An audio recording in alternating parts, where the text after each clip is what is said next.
for your mercy, your faithfulness, Lord God Jesus, sa aming family, Lord God. Thank you sa tanan nga imong buhat sa aming kinabuhi, Lord God, sa kinabuhi ni Mama, Lord God, with her, Lord God Jesus, throughout your life, Lord God. Bisag pa ba, Lord, ikaw magpadayon sa paghatag Ginoo sa kabaskog sa lawas ni Mama, Lord. I pray na more years, Lord God, hantod nga mo siyang palagpaon. Enjoy mo yan, Lord God, ang life mo ihatag kanyang Lord. Lord, we thank you also for this food.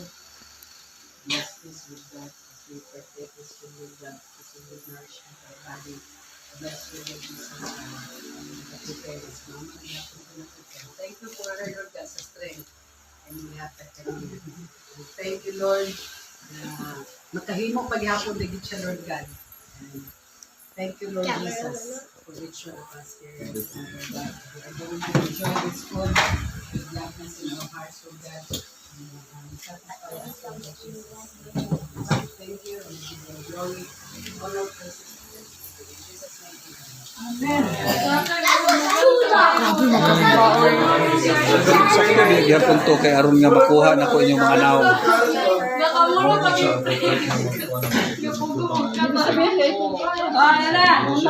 Ayaw mo ba?